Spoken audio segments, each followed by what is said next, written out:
Welcome, witches. As per usual, I might be a little bit late jumping on the trend, but I've been watching a lot of icebergs lately, and I have to admit they have kind of inspired me to do an iceberg breakdown video of my own. I've talked about horror movies a lot on this channel, I've talked about disturbing movies a lot on this channel, so what better iceberg to break down than the horror movie / disturbing movie Iceberg? This one comes to us from Reddit user Nice Guy Phil, and I know that this is an iceberg that has been broken down on YouTube before by some really talented YouTubers like Windigoon and Nick Spheres. But with my own interpretation, my own background, my own research, I did think that there was some stuff that I could add to this iceberg breakdown, and if you want to go check out those videos, then those are very valuable too. Those all have their own interpretation, their own backgrounds. Definitely check those out after this if you enjoy what I'm doing here today. As we're gonna go down further on the iceberg, we are gonna get to a point where I have not seen the movies just because it's impossible. Some of these are only available on the dark web, and that's a place that I'm just not gonna go, not because I'm scared, just because I can't be honestly. Without further ado, let's talk a little bit more about what an iceberg is. Think about the way that an iceberg would work. Above the water, you have everything visible, everything obvious. So in this situation, it would be everything that a fan would know. But as we go further down on the iceberg, we get into more and more niche knowledge until it gets to a point where you're just like, what the I think that's probably enough introduction, so without further ado, let's get into the top tier of this iceberg, which is all the stuff that I think that as a horror movie fan, you should probably know. Friday the 13th.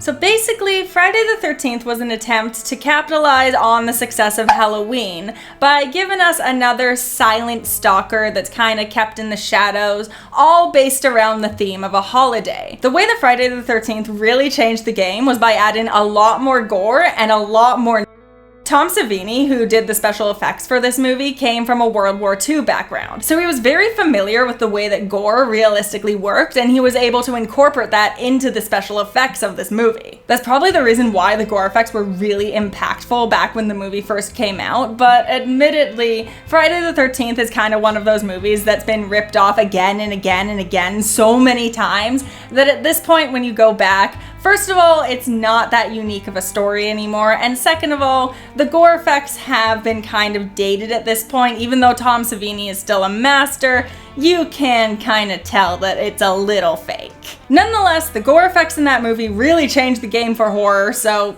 full respect.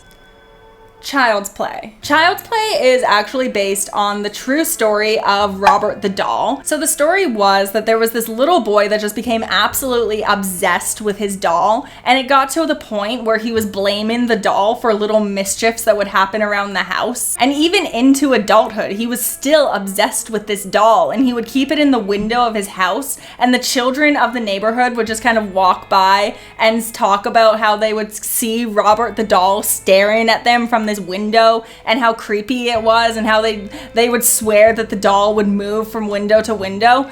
All of this, it's the true story, and it's what inspired Child's Play. While the sequels would inevitably reach a horror comedy place, the first movie was more of an excuse to capitalize on the fear of dolls. That being said, Child's Play did come to be negatively associated in the media at the time due to the murder of Suzanne Capper, a 16-year-old girl from Manchester, England, who was horrifically tortured along to the song "Hi, I'm Chucky, Wanna Play" by 150 volts. And her abusers would often begin torture sessions by telling her Chucky's coming to play. As much as the movie never could have anticipated this event happening, it did slow down their ability to produce sequels for a while because people really blamed the movies, as they saw this case as justifying their early fears that the inclusion of dolls in this movie would somehow corrupt children. Scream. Created by Wes Craven, whose movies actually appear on this list several times, this movie is something of a horror parody within a horror movie. It follows generally the same rules of a slasher movie while simultaneously inverting them and mocking them, which is fun. But similar to Child's Play, after the release of this movie, there were a string of violent attacks perpetrated mainly by teenagers that the media blamed on this movie. And in this case, I can understand why, maybe a little bit more. Scream does directly open up a dialogue about whether or not violent movies create violence. Rather, this movie takes the stance that while horror movies may, unfortunately, serve as a guide for real-life violent attacks, they do not cause them. Rather, these violent attacks would have happened whether the movie existed or not, because it was not the movie that made them disturbed enough to do this. More often than not, these are people who are dealing with much deeper issues, and who are not given access to the proper support and services to be able to work through them. And so they turn to violence, but that isn't the fault of violent media. Plenty of people do turn to violent media without ever expressing violent tendencies, like Randy in Scream. And perhaps the fact that this movie focuses on both sides is part of the appeal. It feels dangerous because the movie is violent, so you're playing on that fear that maybe, just maybe, you might be a little bit like Billy. We all go a little mad sometimes. But the reality is that you're Randy, boring everyone with your useless horror movie facts that you got because you watched my video, I guess. Oh my God, Randy, I thought you were dead. I probably should be. I never thought I'd be so happy to be a virgin. Insidious. Insidious is actually a franchise of horror movies produced by James Wan, which deals with a little boy who slips into the astral plane and ends up inviting a demonic haunting into his house. Oops. James Wan did become famous for creating the Saw franchise, but the Insidious franchise seems to be his more commercially successful series, perhaps because it's a much gentler and easier watch in general. The Conjuring. Another supernatural James Wan franchise, this one following the supposedly true stories of Ed and Lorraine Warren, who claim to be demonologists, but to my understanding, they've been proven to be con artists. So I do have a hard time taking these movies seriously, but I guess if you just consider them like cute little ghost stories, they're fine. Annabelle. This is another James Wan, Ed and Lorraine Warren movie, this one focused on the supposedly true story of Annabelle, which is a much more sensational haunted doll story than Robert the Doll, but of course it is. Ed and Lorraine Warren needed to sell tickets to their museum. The Ring. Based on the 1998 Ringu, which introduced Sadako as a Japanese yurei, or a vengeful ghost, who kills anyone who watches a haunted videotape. The Ring was an American remake that really brought the franchise into the mainstream. It was so popular that in the early 2000s it caused a surge of American remakes of Asian horror movies. But the thing about The Ring that I think sticks with everyone the most is just the imagery, particularly the way that the ghost moves just seems to make an impression on people. This movie is just gorgeously shot in the most grotesque way, and I can't deny that I love it.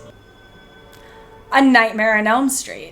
This is the second appearance of Wes Craven on this Iceberg, and this movie has one of the most terrifying concepts in all of horror. Freddy Krueger is a monster that kills you in your dreams. So that leaves you with two options. You can either fall asleep and die, or you can not fall asleep, go slowly insane, eventually fall asleep anyway, and then die. There's a level of inescapability to Freddy that makes him really threatening, and then on top of that, the movie has like a million sequels, so even when you're done, you still can't get away from him. Wes Craven was actually inspired to write the movie after reading about this weird epidemic for some reason that could never be fully explained. There were all of these cases in the 80s where, in particular, men in their 20s and 30s who had all recently immigrated out of Laos, which is in Southeast Asia for anyone who isn't aware. These were refugees fleeing from war at the time, and yet when they came to the States, for some reason, they developed this fear of going to sleep.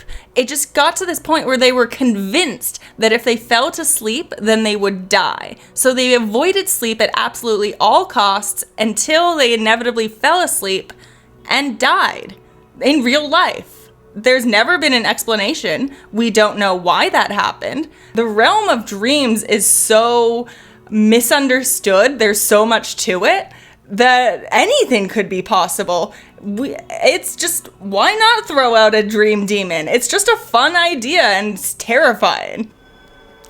The Grudge. This is one of those American remakes to an Asian horror movie that I mentioned previously. The original movie being Ju-on. Ju-on follows the story of the Saiki family after the patriarch of the family murdered his wife and son in a jealous rage before then dying by. These events cause a terrible imprint on the house that haunts and eventually kills anyone who encounters it. It was a very unique take on a haunted house story, prioritizing the setting over any individual protagonist. But that did mean that they just kind of threw away the traditional Hollywood format for Ju-on. So the remake had a really difficult time balancing, adapting the story that they were given and giving audiences something a little closer to what they expected. What did seem to attract American audiences was the imagery of Kayako crawling across the floor as a result of her broken spine, as well as that death rattle that she gives off.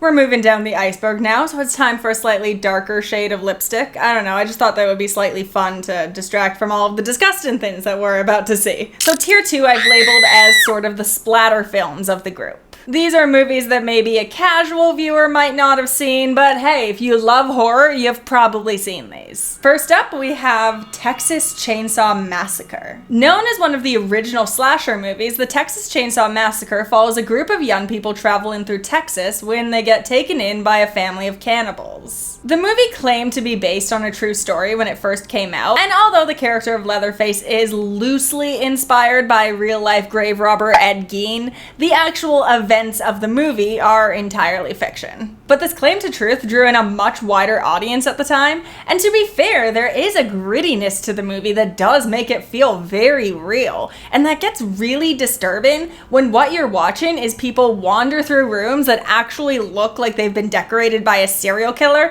and then they get hoisted heavily onto meat hooks. And the look of pain in the actors' eyes is often like genuine pain too, because the actors were not at all provided for or cared for on the set, I'll just say that. As extreme as everything gets in this movie, it never does start to feel unrealistic, because Tobe Hooper was trying to speak to the state of the world at the time. He felt that the government was lying to the masses and pushing forward brutality over sentimentality. So he utilized his anger around events like Watergate and the Vietnam War to explore the sort of violence that he felt that the media was just constantly reporting on at the time.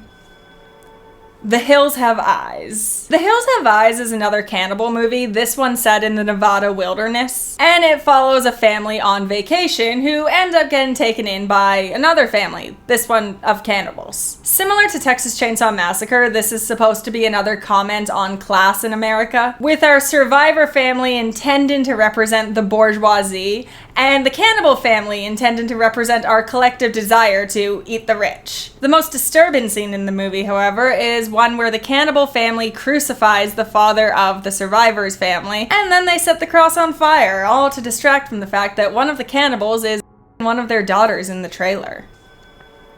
Saw. Some people refer to this as one of the most important movies in the torture subgenre. Some people prefer the term splatter film, but either way, you get the point. This movie is all about gore. This franchise follows the character John Kramer, a terminal cancer patient who envies those who take their life for granted. And so he builds elaborate torture devices for them to escape from in the hopes that this will encourage them to, appreciate what they already had. One thing that I do appreciate about Saw is that it takes the subtext of what we, or at least I, really appreciate about these disturbing movies and turns it into text. I have realized that one of the reasons why I enjoy these movies is because it makes me appreciate my life a little bit more. It makes me aware of the horrendous pain that definitely does exist in this world. And it makes me take a moment to appreciate all of the freedoms and all of the opportunities that I still have access to because just a simple twist of fate didn't place me in such a horrible spot. Saw actively asks you to appreciate your life, all while you're watching this horrible depravity on screen. So perhaps that is a reason why this movie was able to break into a mainstream audience a little bit easier than a lot of other movies in this subgenre.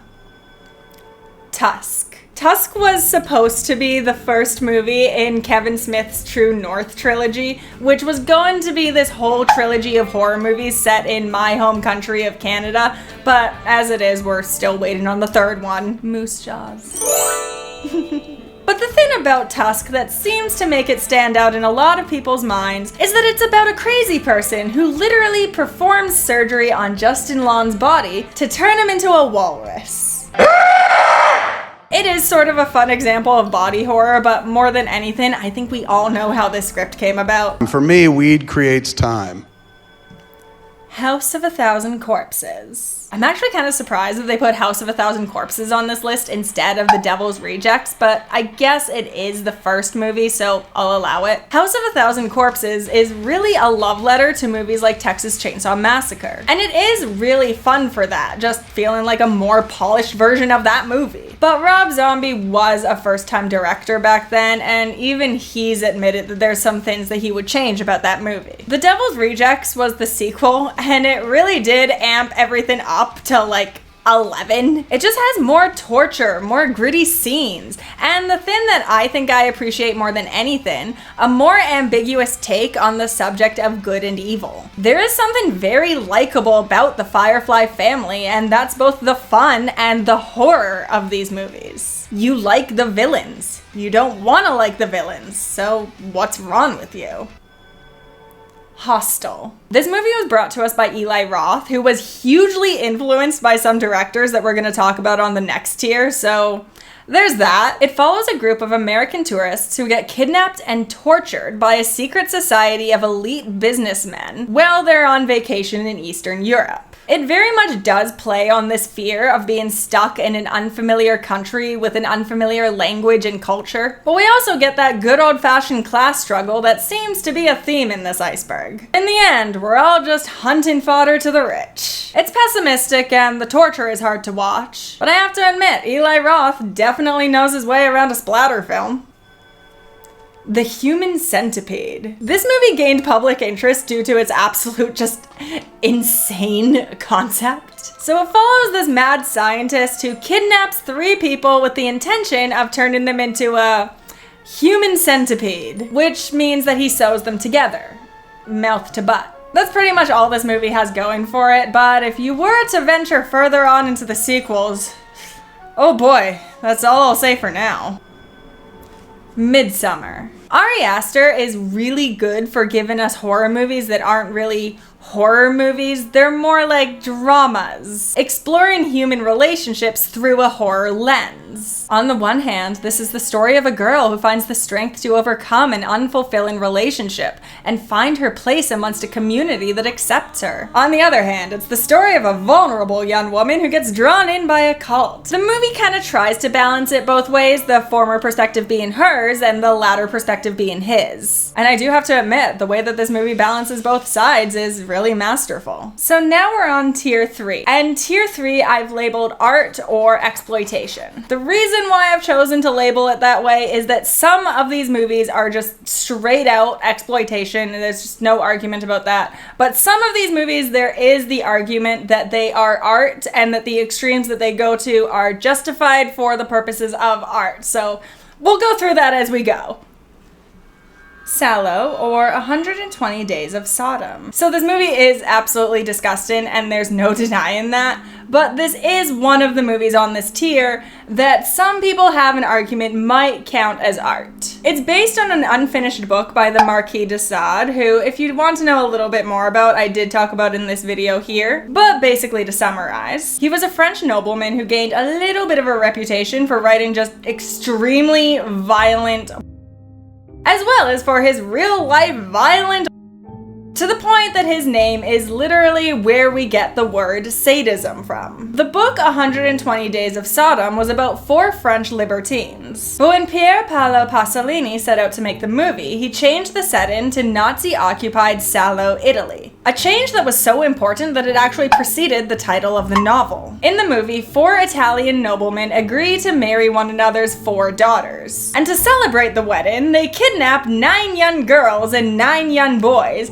and then hire a bunch of guards to keep an eye on them. And then they proceed to have what the Marquis de Sade would call a weekend. Most of the violence is psychological in nature, with just a little bit of physical violence thrown in and some forced feeding, with the whole thing ending in a massacre. It's pretty incessant and hard to watch, but the reason why some people defend it as art is because it's intended to be read as a comment on the way that power can corrupt the upper class and lead them to commit horrible acts against the masses. And when you add that theme onto the fact that Pasolini changed the setting to Nazi-occupied Salò, there definitely is an argument about how you could only effectively communicate the specific message that Pasolini had in mind by going to such extremes. It's uncomfortable to watch, but that's the point. Watching what is essentially Nazis, or at the very least people who benefit from Nazis, torture the masses should never be comfortable. I would never go as far as to say that I like the movie, but I can't deny that I do respect it a little bit. Martyrs. Martyrs is the most famous movie in the new French extremity movement, which in the absolute laziest summary possible, you can sort of think of it as the French equivalent to the American torture boom in the early 2000s. One major way that the new French extremity movement differs from torture, however, is that the former cares a lot about the difference between pain and suffering. Pain being a more contained feeling, whereas suffering is deeper and more prolonged. This theme is hugely important to Martyrs, which is all about the difference between pain and suffering. Essentially, the villains of Martyrs are the secret community that are trying to find evidence of the afterlife. And their method for doing this is kidnapping and torturing young girls until they reach the point of pure suffering, usually achieved at the moment just before death. At which point, these girls are supposed to catch a glimpse of the afterlife with just enough time to repeat what they're seeing back to the secret community of people. The only problem with this is that true suffering is difficult to achieve, so they have to push these girls to some pretty devastating extremes to do that. It's an extremely pessimistic movie. Pascal Laugier himself admitted that he was dealing with clinical depression when he wrote the script, and yeah, you can really tell. Shoujo Tsubaki. Also known as Midori, this animated movie follows the tradition of the shoujo tsubaki, or the camellia girl, which is a popular trope of Japanese street theater. Usually this trope deals with some poor child who goes on to work in a circus after their parents die. And yeah, this is more or less the plot to Midori. In the movie, Midori is a poor child who gets lured in to work at a carnival after her mother passes away. And while she works at this carnival, she faces constant and emotional abuse. Her only respite proves to be a grown man who grooms Midori into marrying him, at which point he becomes extremely possessive and even abusive towards her. One scene that really hit me directly in the heart, however, is the ending. After watching her suffer this constant abuse, we see Midori left completely alone. And in this moment, she just cries. And honestly, the sounds of her cries are just like so childlike, it's horrible. Like, it's horrible to think of all of this happening to a child. It's horrible to think about where she could possibly go from this point forward. It's horrible to think that her story isn't even really fiction, because this sort of abuse happens to children every day. There's also some animal abuse in the movie, but it is all animated, so if that bothers you now, it's gonna get a lot worse going on from here. The animation in this movie is gorgeous, but yeah, the content is pretty hard to watch.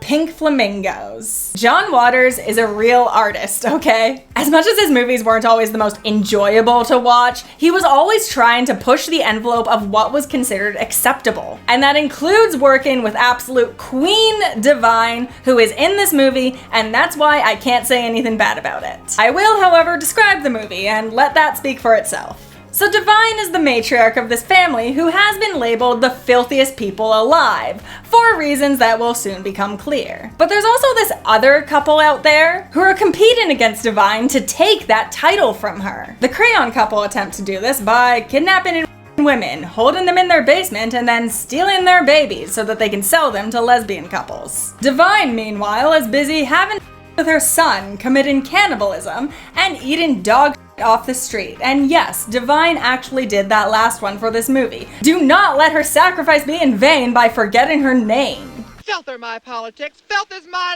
life. Take whatever you like. It isn't a movie that I particularly enjoy watching, but it is a movie that I forced my spouse to watch with me after one of my best friends forced me to watch it with her, so that has to mean something. Yes, you're starting to realize how all this happens. It's just this big social chain of people bullying each other into watching these movies and then calling each other friends. A Serbian film. A Serbian film follows a former adult film star who's approached to do one last movie, with the promise that doing so will provide for his wife and son forever. But once he gets to set, he discovers that the movie is not only more violent than he expected, it also involves having this little girl watch him perform these violent acts against her own mother. When he tries to leave the movie, the director responds by putting on this videotape where a woman gives birth and then a man takes the baby away, and let's just say that he takes that newborn and makes some cheese pizza. But also no, it doesn't make any more sense in context as to why he's showing him this video. Our protagonist then tries to run away, at which point he's drugged and forced to continue performing violent acts against multiple people, including a woman who he ends up murdering during, and then 2 masked bodies that he later discovers to be his own wife and son. There is an argument about whether or not this movie counts as art or simple exploitation, mostly because the director of this movie claimed that he only went to such extremes because he wanted to present the reality of modern-day Serbia. But no, I don't think anything justifies this. The Human Centipede 2. The Human Centipede 2 is set in a universe where the first movie is just a movie, and it follows a man who not only wants to recreate the human centipede, he wants to outdo it, so he kidnaps 12 people to do this. The first movie prided itself on being medically accurate, which technically means that if you were sick enough to perform this surgery, then your patients might not die right away.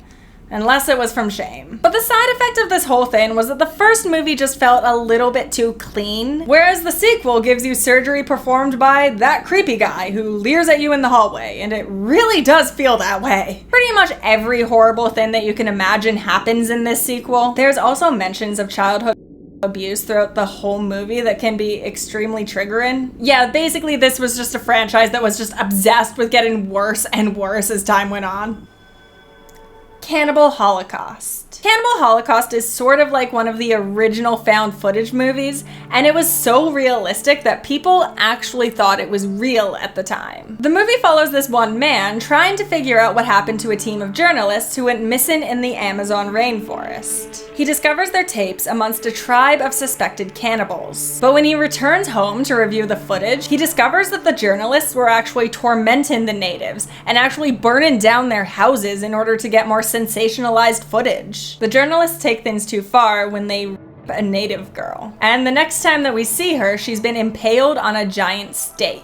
The journalists do mention that the natives here kill survivors, but it's also implied that they may have been the ones to kill the girl themselves in an attempt to make the natives look worse in their footage. In retaliation, the natives kill and eat the journalists, leaving the whole movie on this question of who the real savages are, which is really racist, I'm sorry. Like, can we just not imply that anyone who isn't from our culture is immediately primitive and backwards? The main reason why this movie inspired controversy, however, was that many people thought that it was a real snuff film. Basically, the director Deodato wanted the movie to feel as real as possible. So he intentionally sought out unknown actors and then had them sign a contract agreeing to not appear in any media. No commercials, no movies, nothing, for at least a year after the movie's release. And some of the deaths in Cannibal Holocaust were real. The animal deaths, which are extremely horrific to watch. So between the two things, rumors started to circulate that Deodato had actually murdered his actors, and he was arrested and charged with both obscenity and murder. In order to prove that the actors were still alive, he had to get in contact with them and have them present themselves in court. But even when you get past all the snuff film accusations, there's just so much in this movie that is really disturbing. Like, especially the violence against women in this movie is extreme, and we really can't forget the fact that Deodato actually murdered animals for this movie. Not to mention mistreated the native actors and may or may not have mistreated the Italian actors on set as well. Tetsuo the Iron Man. This is a body horror movie about a man whose body starts to literally turn into metal, and that's pretty much all that I have to say about it. More than anything, this movie is just really gory and then really weird because of the way that it's shot. Like, really, it's just this weird, gory little art piece that plays on your fear of machines overtaking humanity. Club. Club is about a detective in Japan who's investigating a string of mass, which he eventually connects back to this band that's been influencing these kids to do this. It's really gory because you can imagine the bloodbath that would be caused by 54 teenage girls getting hit by a train all at once. But I do think that the other movies on this tier made me expect a little bit more from this movie. Mostly it's just really gory, and I do understand that the topic of can be disturbing. I just don't feel like it was handled in a way that I could personally relate to it. I do know that Japan takes a very different understanding to than my country of Canada does, so I don't know if that might have been a barrier in my understanding of the movie. The House That Jack Built. The House That Jack Built is a Lars von Trier movie, and if you know anything about Lars von Trier, then you know why you should stay away from this movie. It's another art film that plays with the ideas presented in Dante's Inferno, the whole movie being told in retrospect as a serial killer recounts his life from hell. It includes scenes like a woman being forced to picnic with her son's corpses. But I honestly think that the scene that disturbs me most in this movie is just when one of Jack's victims manages to escape him and get to the police, only for Jack to catch up to them and convince the police that she's just making everything up and drunk. At which point, the police actually return her to her murderer's care. I don't think that this would disturb me so much if it wasn't for the fact that I know this happens in real life. I mean, for instance, just look at the case of 14-year-old Konorak Synthansamphone. This young boy did manage to escape from the apartment of Jeffrey Dahmer, and he managed to get the attention of a couple of police officers. But when Jeffrey Dahmer caught up to them, he was able to convince the officers that not only was this literal child his 18-year-old boyfriend, but that he was drunk and just ran out into the streets and bloody.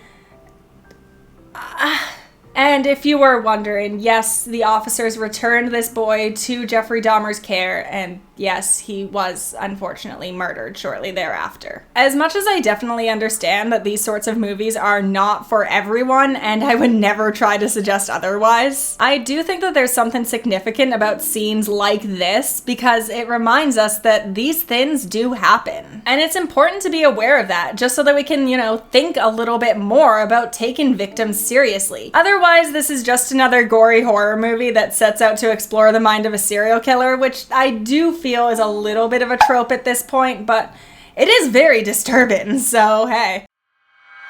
Life and Death of a Adult Film Gang. This movie is often compared to a Serbian film due to the fact that it's another Serbian movie reacting to the overthrow of Slobodan Milosevic. Milosevic was brought into power in 1990 as part of this transition away from a Titoist one-party system, but he was ultimately overthrown in 2000 for war crimes. And I will admit that I did not touch on this enough when I talked about a Serbian film, but I have a legitimate reason for that. A Serbian film barely touches on it. As I mentioned in part 1, the director of a Serbian film claimed that he was making the whole movie as a response to the political sphere in Serbia at the time, but that claim mostly just comes across as an attempt to, excuse all of the gross stuff that happens in that movie. If you remember from last time, that does include cheese pizza with newborns, which, I'm sorry, I still don't see how that relates. Life and Death of an Adult Film Gang is a more active response to this political sphere, however. The movie opens up on an aspiring filmmaker just finishing up his magnum opus, a movie that he considers to be a cultural landmark and full of political commentary. But when he submits this film to a producer, he's advised to go into adult films instead because that's where the money is right now. So he just does it. He gets together a group of queer sex workers and dominatrixes who start a cabaret club that ultimately gets shut down by the police and the media. At which point, they all go on this drug-fueled hippie road trip in this countercultural rebellion. Yes, this sounds amazing, but everything goes quickly downhill when the small-minded townspeople start acting like small-minded townspeople. And by that I mean, have you ever seen Deliverance? Multiply that. Once our group of sex workers have been dragged to their lowest point, they're approached about doing a snuff film. so they just do it. It's very much a movie about losing both artistic and human integrity, especially as a result of government or capitalist intervention. But there's a lot more going on here too. For one thing, some people interpret this movie as a critique on the sexual repression and homophobia in Serbia, by having the townspeople literally punish the sex workers with this mass display of sexuality that's festered and turned evil and violent. The character's desperation for money also speaks a lot about the wealth distribution in Serbia, and it's interesting to see this movie turn to war imagery considering the role that war would have had on the minds of Serbian people at the time. So basically, what I'm saying is, if disturbing movies about sex workers responding to the political sphere of Serbia are your thing, watch Life and Death of an Adult Film Gang. A Serbian film is just shock value for the sake of shock value, and I am more convinced of that after seeing what it should have been all along.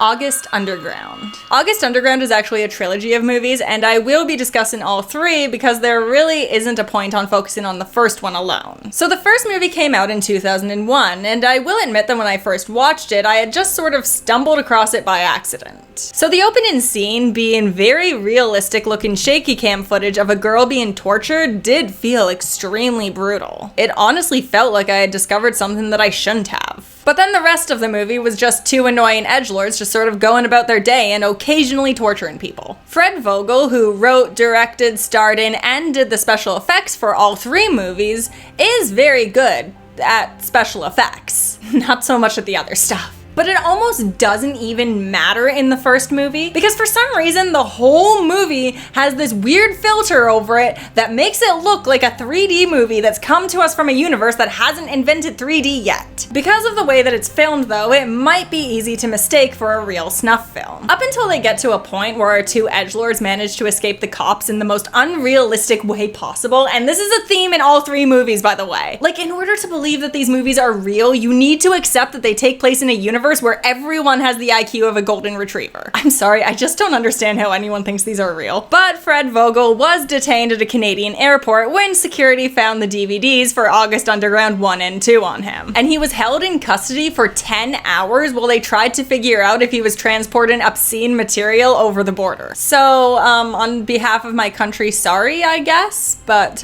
moving on to movie 2. August Underground's Mordrum was released in 2003. And it's definitely a more intense movie than the first. A big reason for this being the introduction of the character Krusty, our main edgelord's girlfriend, who you can sort of think of as Harley Quinn if Harley Quinn enjoyed torturing people in just the absolute worst ways imaginable. Krusty is basically just an amalgamation of the most shocking things a character can do. Like, the very first scene in the movie is her and her boyfriend getting in an argument after he walks in on her and her brother. And then she self-harms with a piece of glass to distract from the argument, and they have sex. Mordrum is honestly just a massive spectacle, and it ends in just absolute insanity, so it does seem like Fred Vogel realized that he really couldn't do anything bigger than that for the third movie. So he went in this really weird direction with 2007's August Underground's Penance, just by making it actually a little bit good. Like, I don't know if my brain is just fried by all the torture at this point, because Penance is still more or less the same as the first two, but at least it introduces a plot. At the end of the last movie, Krusty's brother died by but the whole thing happens, like, super abruptly. Like, it sort of plays off as though it happened in the spur of the moment, as though it might have even been influenced by drugs or something like that. But my point is, either this event or the general hardship of their way of life has clearly had an effect on Krusty by this point. And although she still joins her boyfriend on little torture sessions, she's starting to draw lines. She lashes out at her boyfriend after he, cuts a fetus out of a pregnant woman, at which point her boyfriend and abuses her. She's definitely not a passive victim, and it should probably be mentioned that she's still beating innocent women all the way through this. But the movie does end with her dying by in a much more intentional scene than what we got at the end of the last one, turning her weirdly into the protagonist of the entire August Underground series. Like, she's the only character that progresses and changes throughout the plot. With her death, the series weirdly becomes this story of this one woman who committed the most atrocious acts, but ultimately ended up becoming one of her own victims. That being said, I really do not think that was Fred Vogel's intention. From what I've seen, Fred Vogel is just a special effects artist who takes the art really seriously. honestly. Which, you know, cool. It is not a movie that I at all enjoy watching, but I do sort of respect the filmmakers and their reasons for making it. Guinea Pig. So Guinea Pig is actually 6 movies made in Japan, all connected with this theme of using someone as some sort of grotesque experimentation, usually involving body horror. If you have heard of them before, you've probably heard of the second one, Flower of Flesh and Blood, because it gained a bit of a reputation in the 90s when actor Charlie Sheen watched it and thought that it was a real snuff film. What happened after that? What do you do? Now I'm gonna be smiling as I explain this. So he called the FBI requesting that they open up. It's so fucking stupid. It's so fucking stupid. So he called the FBI requesting that they open up an investigation, which is the sort of great promotional story that most horror movies can only hope to get. But the whole thing is extremely ridiculous if you've actually seen the movie. For one thing, the movie starts with this samurai injecting his victim with this serum that makes her not at all react to having her limbs cut off despite the fact that she's fully conscious, and it's just like, I'm not sure that exists, Charlie. And even if that did, then why would a samurai-themed serial killer be using it here? What do you think is happening? Then the samurai sets up her body parts in this cute little nature scene, and yeah, it's mostly just this whole torture session. It's actually very similar to the first movie, except I think the first movie was a little bit more disturbing. The torture in the first movie is just slightly less, you know, hacking off limbs, and it's more realistic. And on top of that, the victim is actually reacting, so some of the movies in this franchise are more body horror comedies, like He Never Dies, which is about a man who, well, never dies, so he just starts hacking at himself for fun. Mermaid in a Manhole is probably my favorite in the series. It's about this painter who discovers this dying mermaid and begins profiting off of her suffering by painting with her blood. It's a really good exploration of the role of the muse and how taking other people as our sources of inspiration can ultimately dehumanize them. Android of Notre Dame is about a scientist who begins experimenting on people in an attempt to find a cure for his sister's illness. And being who I am as a person, all I can think is that this is what would happen if DC finally gave us that Mr. Freeze horror movie I've been waiting for. Rest well, my love. The monster who took you from me will soon learn that revenge is a dish best served cold. And Devil Woman Doctor is one of the most amazing movies in the world. It's about this doctor, played by Japanese drag performer Peter, who treats her patients by comedically murdering them or mutilating them. Like, this family comes to her complaining about how they just can't get along, and she responds by making their heads explode somehow. It's great. 10 out of 10, no complaints here. Necromantic.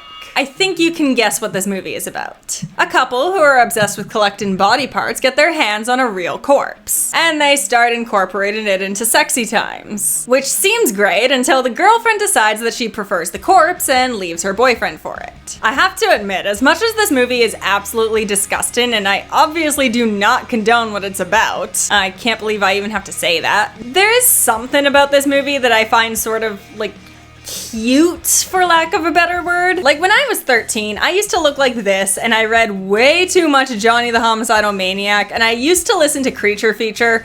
The song Corpse in My Bed seems to come to mind right now for some reason. And I'm pretty sure that this whole movie was written by that 13-year-old. You know, in a universe where that 13-year-old had enough of a dating life to be bitter over a recent breakup, of course. I really don't know who would have been brave enough to date me back then, but maybe that's why I didn't write Necromantic. There is a scene in the movie where a real rabbit gets skinned on screen, but some people sort of give it a pass because they were just filming a farmer who was going about his work. They didn't kill the rabbit specifically for the movie, but still, your opinions on showing it on screen are probably gonna be your own, and I won't say you're wrong either way. There is some speculation that the writer might have been inspired by the real-life story of Karen Greenlee, an actual necrophiliac who gave a very graphic interview in the 1987 book Apocalypse Culture, where she detailed how much she loved the smell of a rotten corpse, and how she enjoyed the experience of watching blood spew from her lovers' mouths during intercourse. You can definitely see the potential for inspiration here, but the writer himself claimed that he was just trying to make a movie that would shock the West German Film Board, which, good job, man. You had a goal and you crushed it. Viva la Muerta. Viva la Muerta takes place at the end of the Spanish Civil War, and it's about a 10-year-old boy who has to contend with the fact that his Falange-sympathizing mother had his father arrested and potentially executed for being a suspected communist. A lot of people do find the theme of children coming to terms with mortality disturbing, but on top of that, there are some Oedipal themes that come up between the boy and his mother as he's trying to deal with what she's done. And on top of that, real operation footage was inserted into the movie at one point, plus a scene involving a bowl that gets converted into a sleeping bag for someone who really doesn't want to go to sleep. Snuff 102. Oh, this is a less fun one. Well, I mean, all of these are, but this one. So an investigator who's looking into a serial killer who preys on sex workers stumbles across this shock site that he uses, mixing adult situations with torture, which should also be an adult situation, but anyway. Actually, that should be a no-one situation. But in trying to find answers, our investigator and two sex workers wind up getting kidnapped and, tortured. I'm gonna have to admit, one of the things that makes me really uncomfortable with this movie is that it has a real virgin horror complex. While our journalist is able to get away in the end, the sex workers face torture that's really extreme and, kind of fetishizing. Like, I get that one of the things that this movie really wanted to explore was the sexual motivation behind certain types of violence, but yeah, that's really disgusting to watch. And the last thing that I want a director to do while showing a woman being graphically tortured is invite me to take pleasure out of it. Especially when this movie is simultaneously delivering the message that this torture is only acceptable to show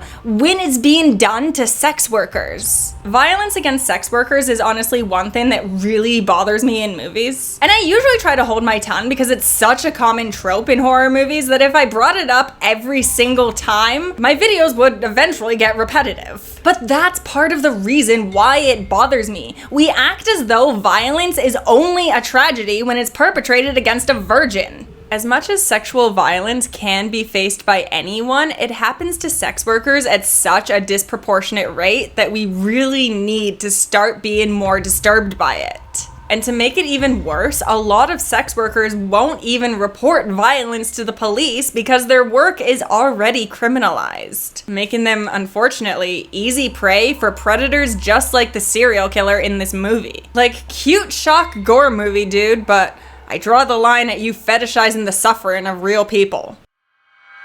Where the Dead Go to Die. So fun fact, I have reviewed this movie. I do not remember what I said in that video because my brain actively tries to block out any memory of this movie when I'm not actively thinking about it. And I do not encourage you to watch that video because my videos sucked back then. But back then, I called it the worst horror movie.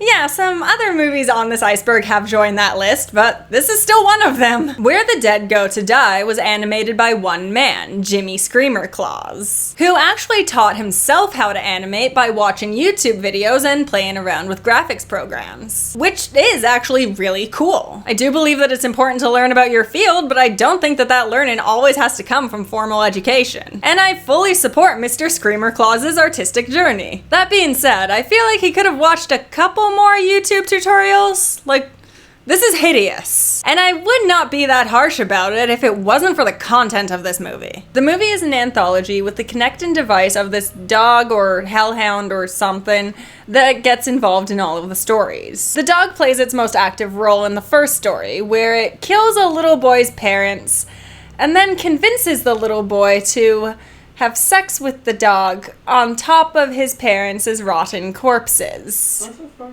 They're so gross. Thank you. Thank you. Like, thank you for not making me watch that.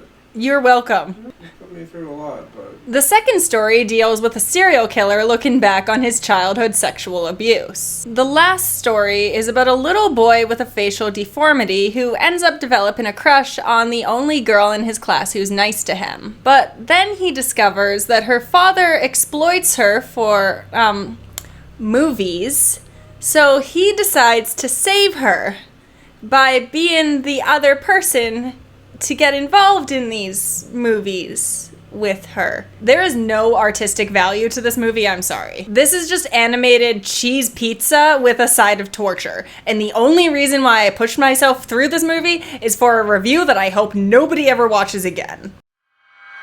Melancholy der Angel. I don't know how to say that in a German way. Melancholy der Angel. Well, that was just failing completely. So this one, I don't know. I feel like there are just some people out there who really enjoy watching Christians do some messed up stuff. Like, I get it. It's supposed to be a critique on the corruption of the church, but still, what the fuck? Basically, just imagine a movie-long orgy that includes some animals and some murder and some baby beheading and a lot of bathroom stuff. Like, yeah, it's gross, but it also sort of operates under adult film logic where the answer to everything is just sex. At least when we were babies, we could play. Now we're adults. What are we gonna do for fun? Our taxes? So at least it feels a little bit separated from reality that way, but yeah, don't watch it.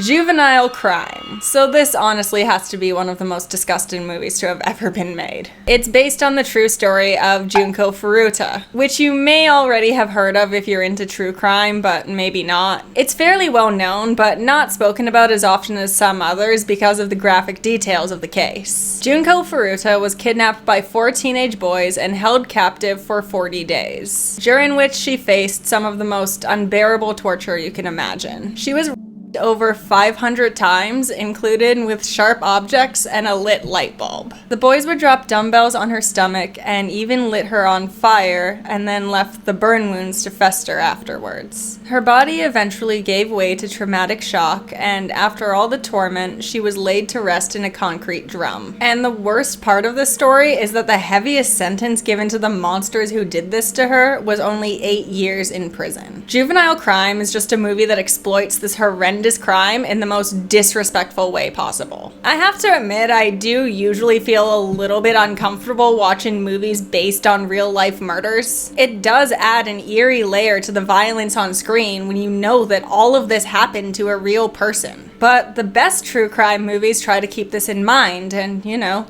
not turn it into torture porn. Philosophy of a Knife. Philosophy of a Knife is a sort of pseudo-documentary around Unit 731, with a lot of gory reenactments thrown in. And for those of you who don't know what Unit 731 refers to, during World War II, the Imperial Japanese Army set up a base where they brought in criminals, political prisoners, homeless and mentally handicapped people, and just about anyone who is suspected of suspicious activity, and they performed experiments on them, though that's a very loose term. They would intentionally infect prisoners with diseases like syphilis and gonorrhea. They would perform vivisections without anesthesia. They would remove organs or cut off limbs and then put them back in places where they didn't belong just to see what would happen. They tested flamethrowers and grenades on them. They placed them in low pressure chambers until their eyes popped. I could go on, but I think that's enough. And on top of all of that, like after the war too, the US just kind of like excuse the whole thing because they wanted to profit off of the information that they got off of all of this, which but yeah, Philosophy of a Knife is just a movie that exploits all the gore that would obviously come from that. Slaughtered vomit dolls. So yeah, this is another uncomfortable one, and I'm gonna try to keep emotion out of this one as much as possible. I will admit that these movies upset me, but it's important to stick to what's relevant, especially considering the director of this movie and the next two is an extremely controversial figure right now. If you do want to know more than what I'm saying in this video, then I'll leave you to do your own research. Slaughtered vomit dolls is an entry into the vomit gore subgenre. You can imagine what that's referring to. And it's a movie about a teenage runaway with bulimia who starts working as a prostitute, at which point she starts experiencing hallucinations of the deaths of her fellow sex workers. This is not a snuff film, there are no actual deaths, but the content of the movie does become especially disturbing when you consider the context of who Amira LaVey was. According to director Lucifer Valentine, LaVey was dealing with some pretty intense substance abuse problems when they met, and she moved in with Valentine after her father kicked her out of the house. At which point, Valentine and LaVey entered into a 24/7 dom-sub relationship where LaVey had to do everything that Valentine said without question. And it was under these conditions that Slaughtered Vomit Dolls was filmed. There's absolutely nothing wrong with a BDSM-style relationship, by the way. If you want a 24/7 dom-sub relationship, then more power to you.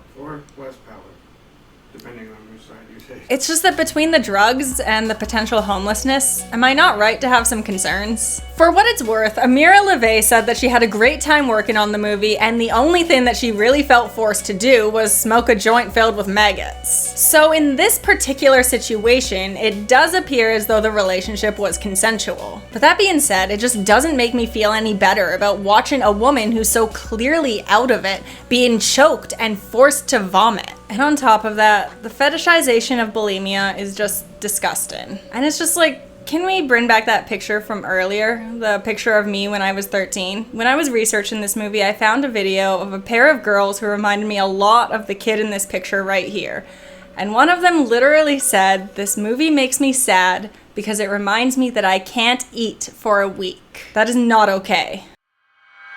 Regurgitated Sacrifice. This is the sequel to Slaughtered Vomit Dolls, and it's more of the same stuff really, although I do have two sort of things to say about it. I'm forgoing adjectives for now, I really don't know how to describe this. So there's this directing team that I went back and forth on naming in this video because you can find out who I'm referring to very easily by Googling it, but I sort of discourage you from doing that out of respect to them.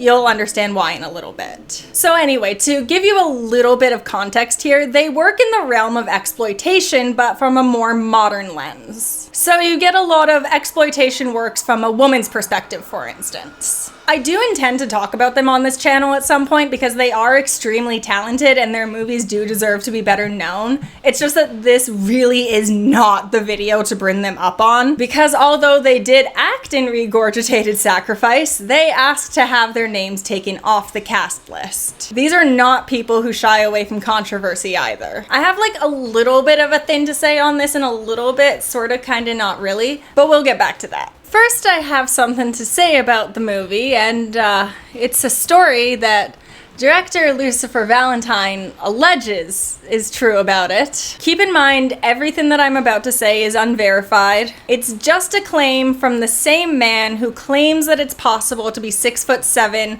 and 109 pounds. So keep in mind, this is going to be upsetting, but unverified. I'll spare you from having to listen to Lucifer Valentine's horrendous penmanship, but in this interview with Punk Globe, he claims to have entered into a sexual relationship with his younger sister, who was also blind and dealing with undisclosed health issues. He goes on to claim that when he started dating Amira LaVey, his sister, who he names only as Cinderella, became insanely jealous, and in an attempt to get a reaction from him, she started to reenact the scene from the end of the first movie for him to record. He claims that his sister did eventually die by suicide in exactly the same way that she would often reenact for him. And he also claims that one of her filmed reenactments is in Regurgitated Sacrifice near the end of the movie. I can't even with this guy, even if it was all just edgelord rumors just to market the movie with.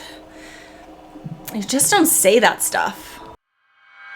Slow Torture Puke Chamber. This is the third movie in the Vomit Gore franchise. I wish the news that there were 3 of these movies would be shocking enough, but no, there's 5 in total. But I'm pretty much done with this franchise now. I think I've said enough to convince you guys not to watch it. But before we do move on, I do sort of want to go back to something. And that's sort of what I mentioned earlier about that team of exploitation directors that worked with Lucifer Valentine but asked to have their name taken off the movie. I have an extremely complicated thought that's sort of based from that, but to put it simply, not all exploitation movies are made equally, and it really isn't fair to judge all shock and gore artists based off of a few bad apples. And I even feel really uncomfortable saying a few bad apples because the few bad apples are really bad. Like, they're really bad. It's like causing harm in the world kind of bad. Like really, end of day, it comes down to each individual case, and it really comes down to the artist's intention a lot of the times. When I was in university, I accidentally trapped myself in a class on postmodernism that I really did not want to take because the reading list included things like Naked Lunch and Blood and Guts in High School. And if you think that watching these movies for 40 to 90 minutes is difficult, they're even more difficult to handle in literature form. Did I ever tell you about the man who taught his to talk? His whole abdomen would move up and down, you dig? Farting out the words. It was unlike anything I ever heard.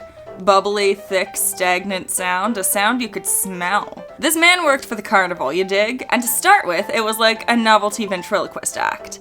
After a while, the started talking on its own. He would go in without anything prepared and his would ad-lib and toss the gags back at him every time. Then it developed sort of teeth-like raspy and curving hooks and started eating. He thought this was cute at first and built an act around it, but the would eat its way through his pants and started talking on the street. Shouting out it wanted equal rights. It would get drunk too and have crying jags. Nobody loved it.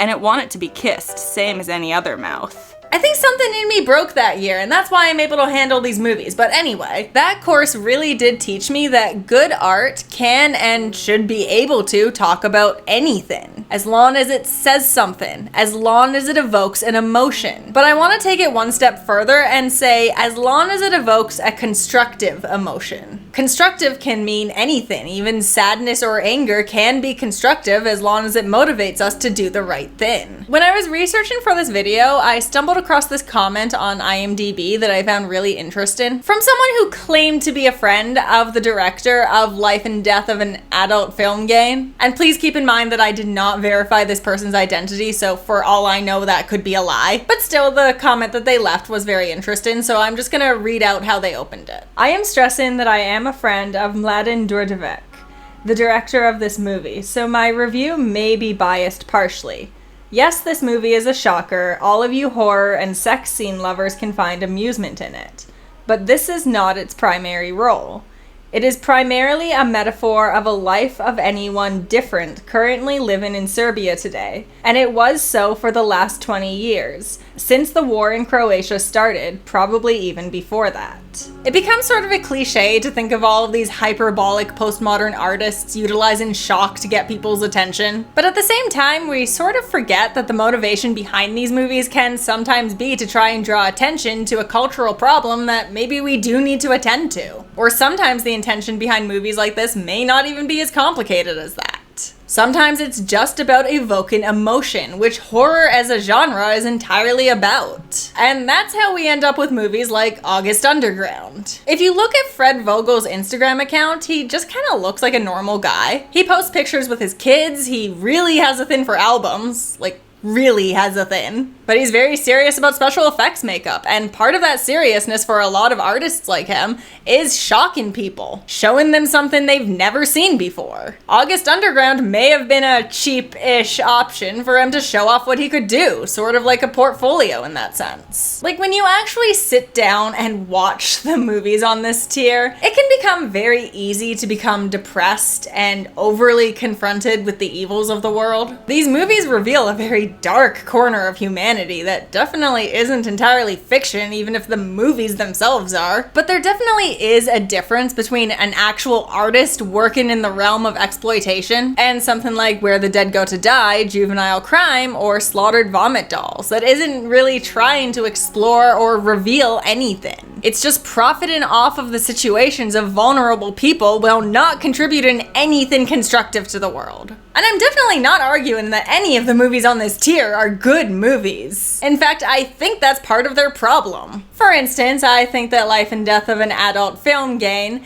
may have obscured their political commentary a little bit too much behind what I am assured is just a mayor wearing a silicone male private part cast. And when you watch August Underground, there's absolutely nothing to indicate that it's the portfolio of a special effects artist. So it comes across as the portfolio of a serial killer. The franchise also really has a thing for humiliating women that I can't defend and that probably should be acknowledged. They're bad movies with decent intentions, but those intentions aren't obvious enough for them to avoid getting compared to some of the worst stuff out there. I'm sorry, I know that I spent a lot longer on tier 4 than I intended to. It's just, as a writer, as an artist, it personally offends me to see people use the medium that I love so much for harm. You know, I firmly believe that art should be able to broach any subject. Call me a romantic, but I believe that art is the most human thing that we have. And we can use that art to explore and question real human issues, including and especially the issues that we don't want to contend with in our day-to-day lives. Or we can use it to extend our abilities and our perception of reality beyond our wildest imaginations. Sometimes people do need to put their pain into art. That's how they heal. I understand and support that 1000%. But once it gets to the point that you're using art to dehumanize and devalue real people,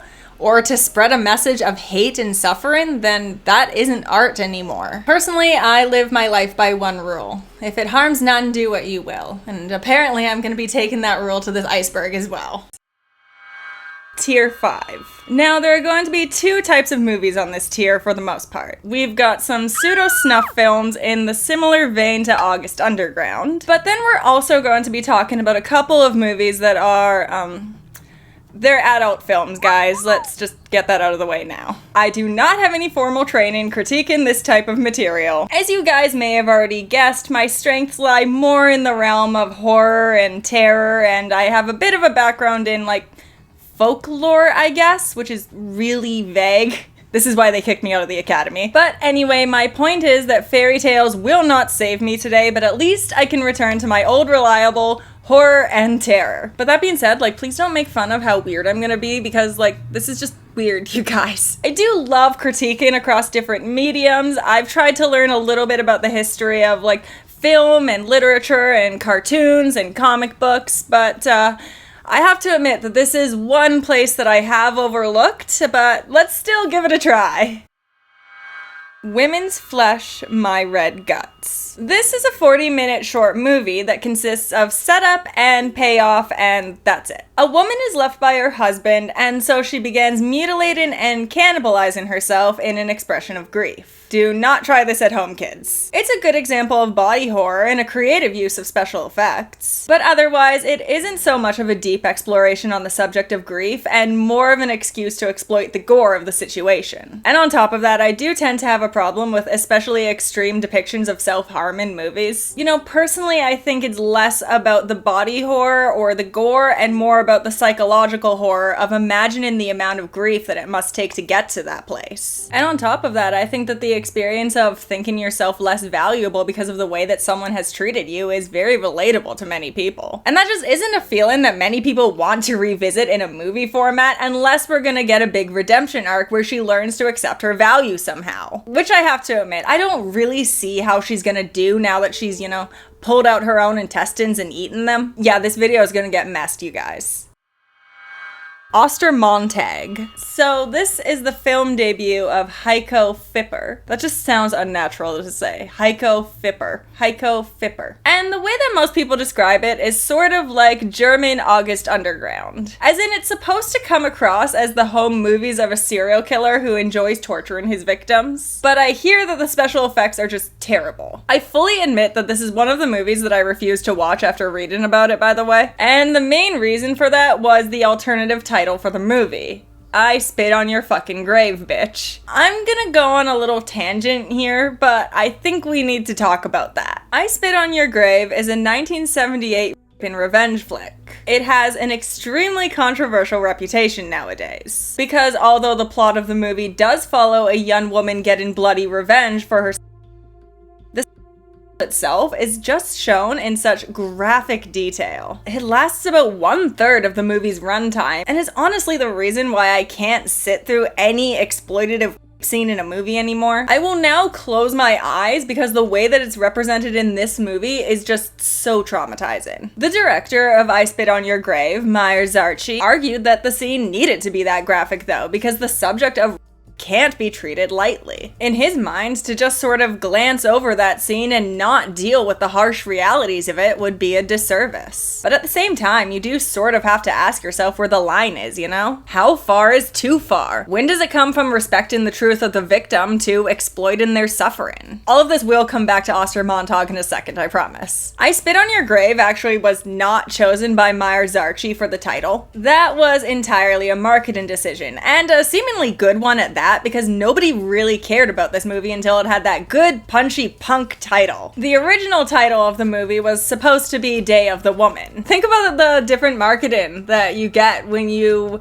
market a movie as Day of the Woman as opposed to I Spit on Your Grave. Like, which sounds like more of a horror movie, honestly. But the important thing to note is who the title is supposed to be from the perspective of. There is a lot of violence in I Spit on Your Grave, sure, but the only people who actually die are the so I guess it can be assumed that the person who's doing the spitting is the survivor. It's actually a pretty strong statement on the value that should have in our society, which is to say, none at all. Like, it's not only saying that if you commit these crimes, then you sort of deserve a violent death, it's also saying that you deserve continued disrespect long after your death. But I Spit on Your Fucking Grave, bitch, just has to add that feminized slur at the end. And on top of that, the only people who die in Ostermontag are the victims, who are all women. So basically what I'm saying is that this movie got on my bad side from the title alone. It took a statement that was controversial and brutal, but generally sympathetic towards the victims, and it instead changed it into a hateful statement about how being a woman earns you a violent death and continued disrespect long afterwards. Yeah, fuck you.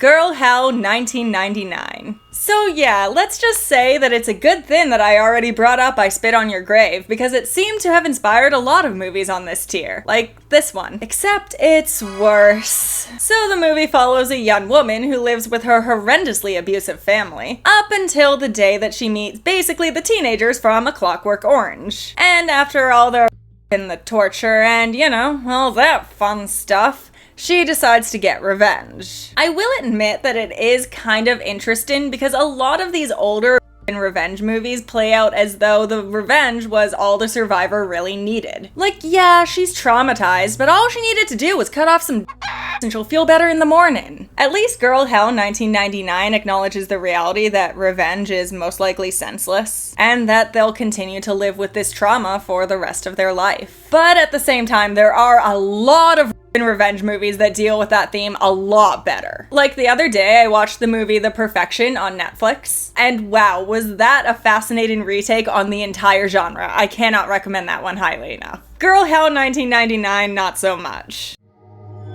My Chan's Daily Life, the movie. So this is in reference to a live-action movie based on an extremely fucked up manga. Basically, Mai Chan is the live-in maid to this extremely sadistic couple who discover that she has regenerative abilities. So they basically just get off on her total submission while they torture and cannibalize her. This movie is, yeah, this is one of those adult films I was talking about, and this is just where the movie, like, really loses me, you know? I am a fan of horror movies that deal with the brutality of the upper class, and this whole concept of torturing a live-in servant has been successfully presented in media. Like, look at any movie that chooses to tackle the life story of Elizabeth Bathory. So I think that if this had gone the route of demonizing the brutality, then there could have been something interesting here. But then this movie wouldn't have held the appeal that it does for some, which is, you know, gore, which just isn't my thing. Eccentric Psycho Cinema. Yay, more gore. Eccentric Psycho Cinema is essentially 7 movies, all of them with more or less the same premise. We just get to watch some businessman pick up girls, take them back to his apartment, torture them, before ultimately cutting off their private bits, showing it to them, and then placing it in a glass jar. There is a lot of sexual torture, including one movie where he apparently tries to place a lizard inside someone's private bits. But I've also read that the movies are poorly edited, poorly acted, and that the gore isn't super convincing, so even if this is your thing, apparently it's not super your thing. I don't know, I was listening to Mary Herron talk about American Psycho the other day, and she was talking about how oftentimes dating does present this potential horror story for women. Like, you go back to the guy's apartment and you sort of think to yourself like, oh, I hope this one isn't a serial killer, but you play it off as a joke, but there is sort of a genuine fear there. She talked a lot about how she tapped into this genuine fear when she was writing American Psycho, and I really don't know why I bring that up now, except American Psycho is a much better movie than this. Go watch American Psycho. Tumbling Doll of Flesh. Can my breakdown for this movie just be a simple declaration of hate? No? Okay. So Tumbling Doll of Flesh is an adult film, basically. Our adult film stars start the show, but then the female performer starts to get uncomfortable with how rough everything is getting. So they knock her out, tie her to the bed, and proceed to sexually torture her. I cannot stress enough how graphic this one gets too. Like, this one is legitimately for people who enjoy torture. The Necrophiles. Hey look, it's the one movie on the tier that I did watch! The plot is simultaneously simple and absolutely insane. It's about a serial killer who gets killed by the cops and then ultimately resurrected by a satanic cult. At which point he becomes a zombie that just goes around women. Not gonna lie, the scenes are pretty graphic and hard to watch and I hate them. But then you get to these scenes of the flying zombie baby and it's just like... Thank you, Necrophiles. This is exactly what I needed to see today. As you can probably tell from the scenes that I'm showing here, this isn't a particularly good movie, but if you just so happen to be a fan of both House of a Thousand Corpses and The Amazing Bulk, What the hell is that? Well, it ain't Barney the Purple Dinosaur! then have I got a movie for you. The Gateway Meat. The Gateway Meat is sort of in the same vein as August Underground in that they're both pseudo-snuff films that are supposed to be mistaken as the home videos of a serial killer. But this one has the additional premise of our serial killer being a Satanist who is going around killing people in the hopes of opening the gates of hell. Which does kind of sound like a cool addition because, you know, at least we could throw in some cool demonic imagery. But nah, even the way that it's shot is just so unappealing that it wastes its entire concept and just sort of reveals itself for what it is. An edgelord's home movies as he plays with special effects with his friends. The other way that it tries to be shocking is by throwing in clips of the killer's daughter as she's apparently witnessing all of the torture and mayhem and stuff. The generational nature of, I guess, abuse or maybe extremist beliefs is a huge theme here. Simply because we get to see how the protagonist's father attempted to open the gates of hell before him and ultimately failed. And now our protagonist is teaching his daughter how to be the perfect little murderess. In my opinion, it isn't a particularly compelling or believable depiction of how one gets involved in these types of beliefs. Like, yeah, I'm sure that there are people out there who were raised in cults that taught them an inappropriate understanding of what's acceptable in society. But in recent years, I think that we've seen that it's more common, and hell, even more terrifying, to watch normal people get radicalized by harmful communities, simply because they feel outcasted by society already, and these communities provide them with a sense of belonging. Personally, I think that this would have been a more interesting approach than having him and his daughter just kind of born into this cult. But also, while we're on the subject, most Satanists are not evil, and in fact most Satanists don't even believe in a Christian devil. I am not a Satanist myself, but let's at least get our facts straight, people. The Taming of Rebecca. Sorry in advance to any Rebeccas watching right now. You definitely deserve better than to have this as a piece of media with your name attached to it. Like, yeah, I find it annoying when people sing 1-2 step at me, but I didn't realize how much worse I could have it. But, anyway, this is about a girl who escapes from her abusive father to join a boarding school where they sexually torture her. I'd leave it there, but I might also mention that this movie has sort of the reputation that it does because it was found in the VCR of serial killer Stephen Pennell when he was arrested. Specifically on a scene where Rebecca gets her nipple pierced. So yeah, this is another movie made for the pinhead crowd, I guess. We have such sights to show you. 6th tier! I'm gonna be honest, this is the tier that I was most excited to reach when I started this Iceberg. I find myself very drawn to wanting to learn more about the parts of day-to-day life that we don't like to contend with, you know, like death and war and, you know, awful stuff like that. These are the sort of topics taken up by Mondo films, which was a type of documentary that was especially popular in the 1960s. The problem with many Mondo films is that they might include scripted or otherwise sensationalized material to further exploit the topic. I had watched a handful of Mondo films before coming to this Iceberg, including a couple of movies that are actually on this tier. To be honest, I sort of think of them as a good example of a movie that you can definitely learn something from, but you really need to put on your critical thinking brain in order to not get caught up in all of the exploitation. You know, you need to separate fact from reality a little bit. And an unfortunate reality about a lot of these topics is that they are frightening. And some filmmakers might try to use that fright to their advantage footage to get a cheap thrill out of their audience. Not gonna lie, I do think I'm being a little bit too vague right now, but let's just jump right into the tier with some examples. Faces of Death.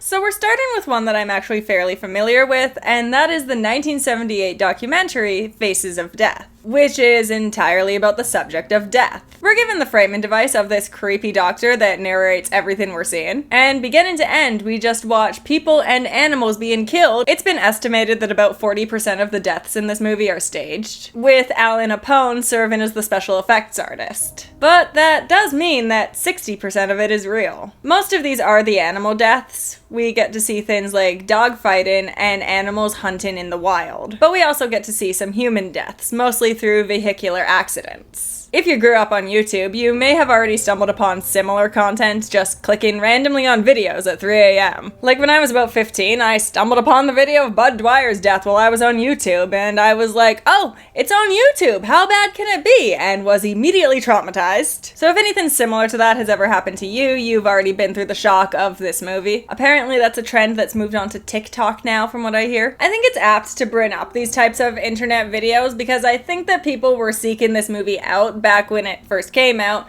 for a similar reason that people seek out these videos now. You know, there's a certain morbid curiosity. You hear about death every day and you know it's gonna touch you eventually, but you never do see it, so it's natural to want to remove that defamiliarity. That being said, I do think that Faces of Death is extremely irresponsible in the way that it goes about fostering that curiosity. It is a fear-based documentary, and its entire purpose is to shock and dismay you, which has apparently resulted in some people accusing this movie of giving them an irrational fear of death, and I don't really doubt it. In my opinion, death kind of in general should be approached as a more neutral topic. Like, obviously, if someone is horrendously murdered before their time, then that's clearly a tragedy. But I do think that there's something sort of harmful in acting as though all death is immediately a tragedy, when the truth is that death is just natural. You know, it's gonna happen to us all. We all die. And we should be able to approach that understanding with as little fear and as much curiosity as possible. Nobody should be discouraged or shot down from wanting to know a little bit more about a natural part of life. And I do worry that the fear-mongering approach that this documentary takes would discourage people from wanting to know more about death or from planning for their death. There's also another side to all this that should be taken into consideration as well, which is how much did the victims and the families of the victims consent to having their deaths graphically exploited for this movie? Like, as much as I can defend a certain level of morbid curiosity, that curiosity should never get to a point where we're taking advantage of already vulnerable people. And how much more vulnerable can a person be than dead? The movie also takes this really weird left turn at the end and starts to say that ghosts exist. Okay, I might believe in ghosts. I have my reasons, but I'm not even gonna get into it right now because what does this have to do with the rest of the movie? The rest of it focuses on the natural act of death. The actual transitional stage from being a living body to being a corpse. If this was a full documentary on the afterlife, then cool, we could maybe explore multiple perspectives. We could maybe get some people on who have had some near-death experiences, we could talk about heaven and hell and reincarnation and spiritualism and all sorts of different stuff. Or maybe this could just be a full documentary on ghosts, I don't know. It's just that the way that the movie plays out now, it just kind of feels like you're gonna die, you're gonna die, you're gonna die, you're gonna die, you're gonna die, and then you become a ghost. Bye! Traces of Death. No, honey, no. Yes, you're very cute. Come here. Can you sit on my lap, baby? Yeah, I don't see this working out very well. He's already wagging his tail. Oh, bye. Basically, you can think of Traces of Death as an attempt to revisit Faces of Death in 1993. Except this time, the fear-mongering is amped up with a hard rock soundtrack and fast-paced edits. And none of the footage is staged this time. Yep, all 100% genuine death here, including some actual murder footage and actual footage of an autopsy being performed, which to me is just the epitome of what's wrong with these movies. I have absolutely no problem with autopsy footage being shown in a documentary, but it's all about presentation. Like, imagine this. You're a young kid, maybe a little over your head here, but you're coming to grips with your own mortality. And you want to know a little bit more about what'll happen to you after you die. Now imagine this kid on the internet just sort of clicking around, trying to learn a little bit more about death, and he stumbles across some actual autopsy footage. Now there's two ways that we can choose to present this. clinically, perhaps with the presence of a medical professional who's calmly going over everything that they're doing. Or we can just show him a dead body and scream at him without any context whatsoever. Which do you think is going to be the more beneficial experience? Mondo Cane. Well, this one's just inherently problematic. So to understand this Mondo film, imagine that you traveled all around the world and filmed everything that you saw. The good, the bad, the ugly, all of it. And then you came home and just edited together a bunch of clips without any context whatsoever. All of it with the express purpose of making Western audiences uncomfortable. Like, if you can't already tell, the entire premise of the movie is extremely racist. Let's just take one snippet from the beginning of the movie as an example. It plays out this whole skit where a celebrity is sitting in a department store waiting to get measured for his shirt, and then all of a sudden, bam, all these girls run out, they crowd around him, they demand his autograph, they rip off his shirt. It's kind of weird, but it's played off as super cute. Like, it's basically that whole scene from Hercules where the teenage girls run out and assault him.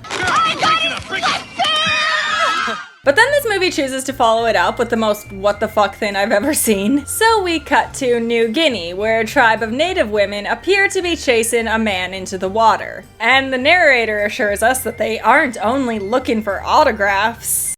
She wants the dick! Which is just really awful because it does speak to this tradition of over-sexualizing women of color. Their sexuality is represented as aggressive and frightening, while the sexuality of the white women is represented as cute and innocent. Despite the fact that they physically appear to be doing similar things that are completely culturally divorced from each other, we just don't know what's going on in the clip from New Guinea, because the only context that we're being given is a bias context. We're told that the American women are crowding around a celebrity, but for all we know, the man in the clip from New Guinea could have any relation to these women. Maybe this is just a group of friends who decided to go running in the water for fun. Their smiles seem joyous enough. But to be fair, I just don't know, because the only context that I'm given is one that works off just the worst stereotypes imaginable. I did want to break down that one scene just to give you guys an idea of this movie, but there's also a lot of other gross stuff throughout the movie. I mean, obviously, the animal deaths are the worst, but we also have the documentary deciding to be just incredibly homophobic about a rite of passage performed by soldiers in Nepal, where they dress themselves in drag, essentially, and perform together. And honestly, that part of the documentary is extremely disappointing to me, because there was so much that Western audiences could have taken out of seeing that. This is just so outside of our Western concept of gender, you know? Like, we really could have used this as an opportunity to realize that we don't have the only opinions out there and that other cultures may be valid as well, but nope.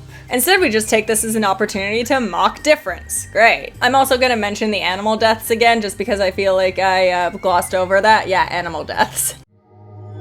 Junk films. This movie is directed by Surosaki Kiyotaka, a photographer who became famous for taking pictures of death. So you can probably guess what this one is. It's another movie in the same vein of Traces of Death, with plenty of clips of people actually dying, including automobile accidents and corpses stacked in landfills. There's also some combat footage included, which you could sort of argue might enter into a slightly different space, sometimes anyway, than just being sought out for the sake of morbid curiosity. I think the intention of showing combat footage can sometimes be to, you know, force people to fully grasp the realities of war so that they don't trivialize it. But at the same time, I feel like the main purpose behind this movie is just to show people death in the most fear-mongering way possible, and you guys already know how I feel about that. Africa Audio. Africa Audio, along with Mondo Cane really, is one of the most influential Mondo films. It was released in 1966, and it includes real footage of violence in Africa after the end of colonial rule, including the civil war in Congo and revolutions in Angola and Zanzibar. The directors of the film were actually accused of staging footage, including the execution of a Congolese Simba rebel, and that one actually got them arrested for murder charges. But they managed to submit further footage that proved that they arrived on the scene just before the man was murdered. So they didn't stage it, and they claim that everything in the movie is 100% real. But they've also been accused of taking a racist rhetoric to the entire movie, with the thesis statement of the whole thing basically summing up to, wow, all of these atrocities wouldn't be happening right now if white people were still in control of Africa, completely ignoring the fact that all of this is happening because of colonialism colonialism to begin with. It does bring up an interesting question around documentaries in general, though. Especially when we're covering a topic as political as this, it's important to approach it as unbiased as possible, to avoid misconstruing facts or otherwise misleading the audience. But that is nearly impossible to do. Everyone comes to filmmaking with your own background and your own preconceived biases that are going to affect the way that the footage comes out. There's always going to be some sort of element of storytelling to the framing of a shot, or the specific clips that you chose to make the final cut. And this makes the very recording of the truth as it exists nearly impossible. For what it's worth, the filmmakers themselves denied any accusations of racism, and they claim that they were merely outraged by the troubled political climate that they witnessed. And I can respect that they were trying to gain awareness towards a legitimate problem, but at the same time, I think that they should probably understand that most Western audiences have a very limited understanding of Africa. And you really are not helping the perception of the country when you make an entire documentary that only highlights the worst parts of it, followed immediately by the claim that white people need to save it. Yeah, just not a good look. Buried in the Sand. Oh, speaking of documentaries with a bias. So I'm just gonna read out the description of this movie from IMDb. Conservative political commentator Mark Taylor presents uncensored archival footage of graphic Iraqi and Middle East atrocities in an effort to justify American intervention. Moving on. Orozco the Embalmer. Out of all of the death-themed documentaries, this one is probably my favorite. Still problematic. It just sort of follows this embalmer working out of Colombia, in an area with an extremely high crime and poverty rate. It's a very quiet movie, just sort of following him as he goes about his work. And I know that I asked for a more clinical description of what was being done to the bodies, and I still think that that would help reduce some of the fear experienced around death. There is something a little bit artful and serene about the silence. That being said, just because I appreciate it doesn't necessarily mean that I enjoy watching it. This is like autopsy ASMR, which honestly is less relaxing than it sounds. It should also be mentioned that filming in this area does feel extremely exploitative. Like, I guess that you can make the argument that the documentary is just revealing the kind of conditions that these people live in, but at the same time, we're seeing people lying dead right on the street and then stripped naked on camera. And I don't really know how much consent they gave before they died. I doubt it was very much. Like, they show this one woman who's completely bloodied and beaten, and just from the state that she's in, I really doubt that she was able to pause from what was happening to her to sign a release form. And I understand that you can't consent to being embalmed a lot of the time, but at the same time, you do sort of trust that the embalmer isn't looking at you sexually. I really don't know if I can extend that same level of trust to every single person who has sought out this documentary in its 20 years of life. Death File Red. The closest thing that this one can be compared to is Mondo Cane, as this is also a collection of just random clips of weird things happening. A lot of it is just plain exploitative. Oh, I forgot that I watched this one. Oh, I watched 5! Oh my god, my brain blocked this one out entirely. Like, they just show starving Ethiopian children for no other reason than to exploit their circumstance, I guess. And then they cut to a pair of newborn conjoined twins, and who I presume to be the star of the whole movie, considering they made the cover. A Harlequin baby. I'll let you Google images if you want. It's a baby, so it's adorable. It's a sweetheart. There's also some autopsy footage, and I have to admit, I am shocked by the amount of autopsy footage I have had to watch for research here. It should probably also be mentioned that the only version of this movie that I was able to find didn't have English subtitles, so I'm definitely missing some context from this next scene here. They interview a blind man for a while before bringing out a naked woman for him to grope on camera. It's so awkward too, neither of them seem like they want to be here. There's also a lot of military footage and some deaths that I'm not entirely clear on the context of due to the language barrier. From sight, I would guess that they're either riots or executions. Honestly, Mondo Cane was hard enough to follow in English. Banned from television. This one is actually pretty self-explanatory. It's a collection of footage that was deemed inappropriate to be shown on television. So you get a lot of police footage and some bullfighting, and there's an escaped elephant and, you know, things like that.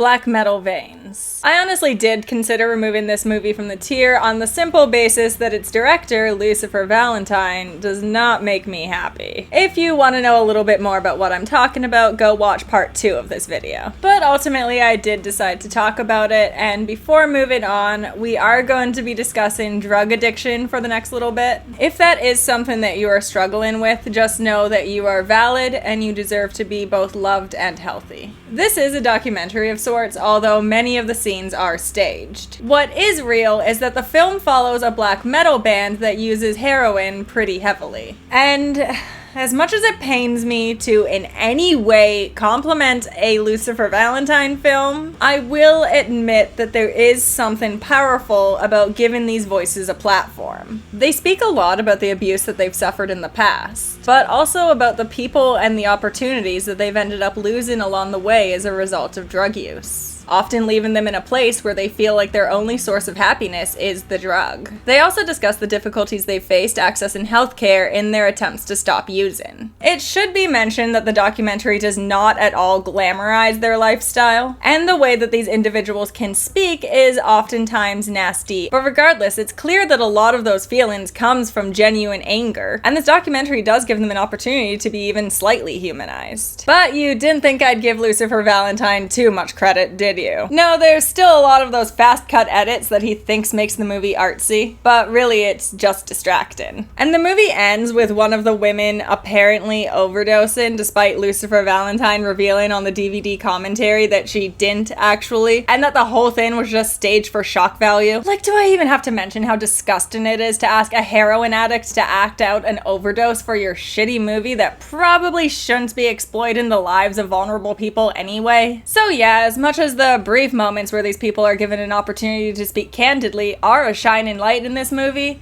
Lucifer Valentine still had to ruin it with that edgelord thing he does so well. Hi, kitty. The dark side of adult films. So I'm apparently going to reveal something very weird about me and say that this is the sort of thing that I just watch on my own, you know?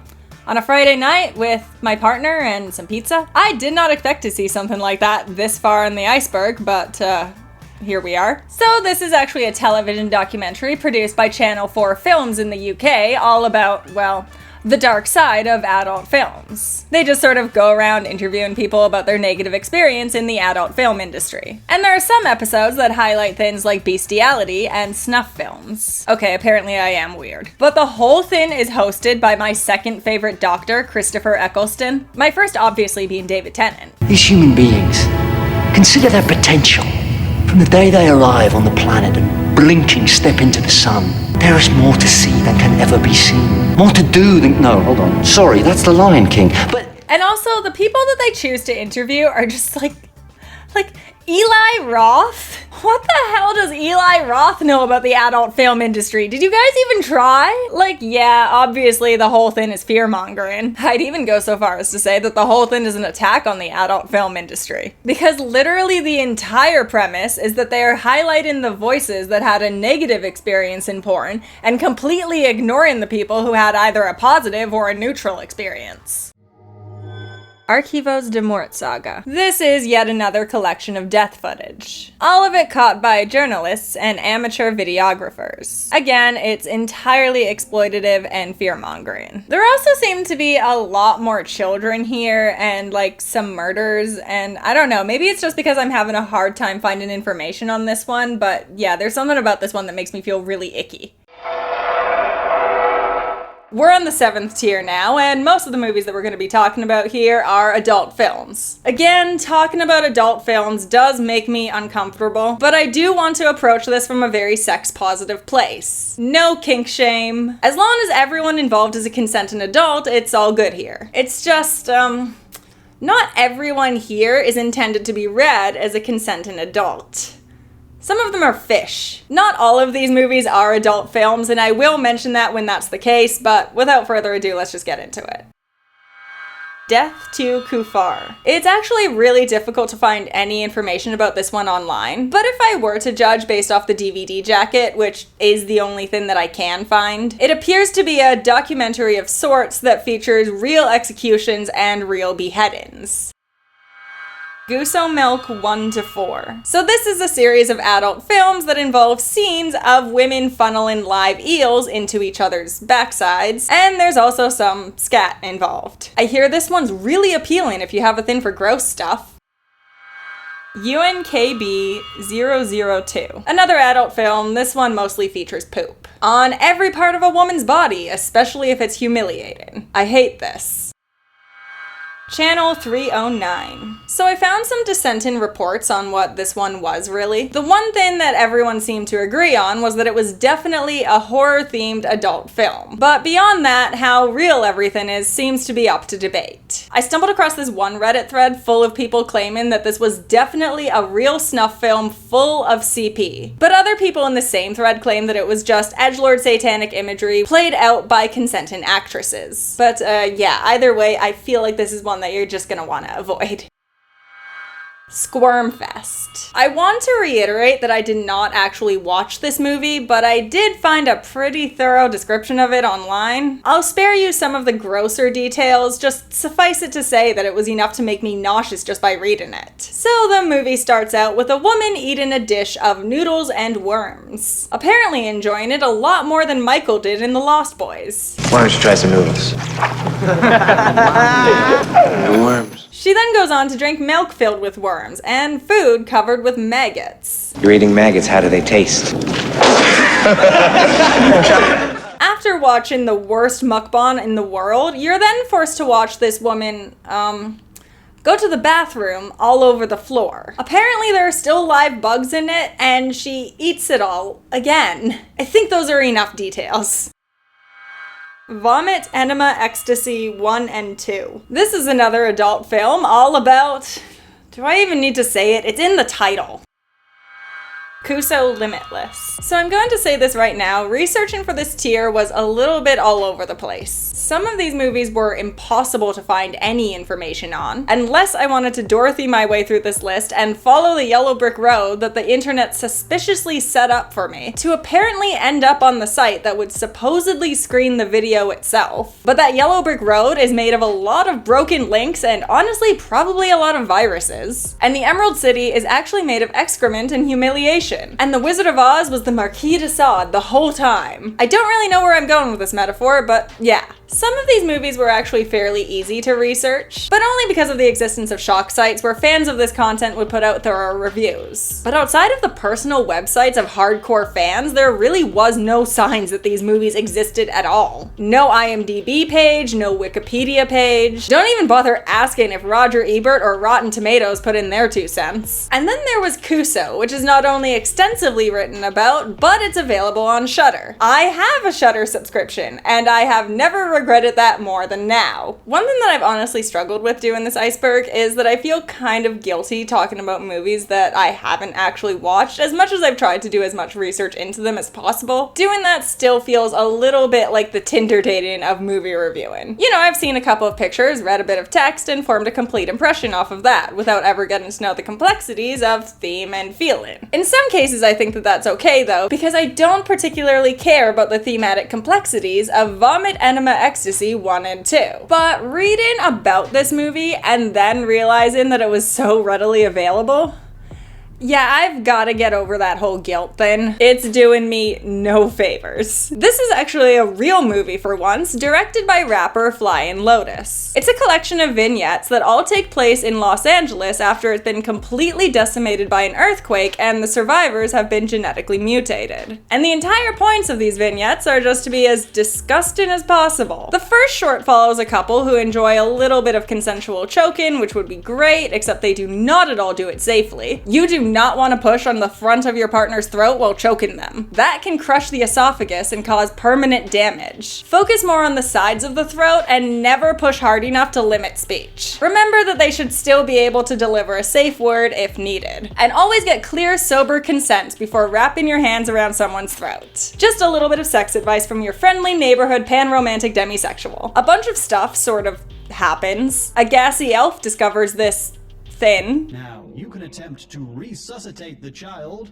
or alternatively, drink this jug of spit. They get back to the choke-in. We then cut to this woman living with extremely obnoxious Sesame Street rejects. She goes to the bathroom and takes a pregnancy test that turns out positive. At which point, a man's head rises out of the toilet and proceeds to graphically describe the time that he her while she was passed out drunk. She uncomfortably plays along until he goes away, at which point she returns to smoking weed with her Sesame Street rejects. I think I'm gonna stop explaining the movie linearly here because that's really doing nobody any favors. Suffice it to say that everything that I've mentioned does have a payoff, albeit a weird and gory one. Like, the pregnant woman ends up seeking out an abortion, but all that she's offered is a coat hanger. She ends up telling her about the pregnancy, at which point he tries to restrict her from getting an abortion. Her Sesame Street reject friends help out by trapping him in a music video world to be sexually humiliated and objectified forever. They then psychically abort the fetus, at which point she suggests smoking it. And I mean, obviously the story is gross and unpleasant, and I don't think that I'd recommend it to anyone ever, but there is a little bit of like gross punk feminist power to this story in a weird way. The emotions behind the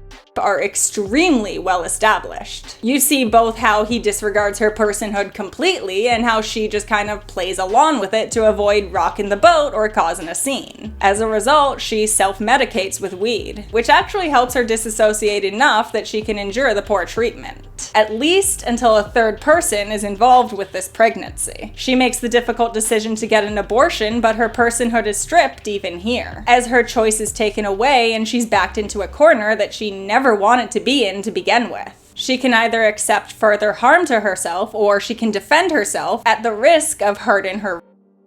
And she chooses the latter, but even in doing so, the choice is so difficult that she needs to further self-medicate. Perhaps turn into something harder and more extreme just to cope. It's a bad, almost hopeless situation, sure, but I really do appreciate that the movie takes care to track her emotional progress through it. And I'm not gonna say that it's a perfect feminist movie or anything. Like, when she's sitting in the abortion clinic, she has this conversation with a man who has this intense fear of breasts, who basically tells her that she's a bad person for not telling the father of the baby before she went to seek out the abortion. It kind of just seems like the courteous thing to do, the nice thing to do. No, I'm not saying that you're a nice person. I'm not saying you're like not a nice person. And this entirely plays out as the reason why she puts her life and safety in danger by telling her about the pregnancy. Now, to be fair, the guy in the clinic doesn't really know that it's a situation. And I guess that you could argue that this scene is supposed to be him asserting an opinion based off of not enough information, you know, all of that. It just plays out so sincere and as though he's completely in the right here, which comes across as incredibly contradictory when you follow it up almost immediately with a scene that proves why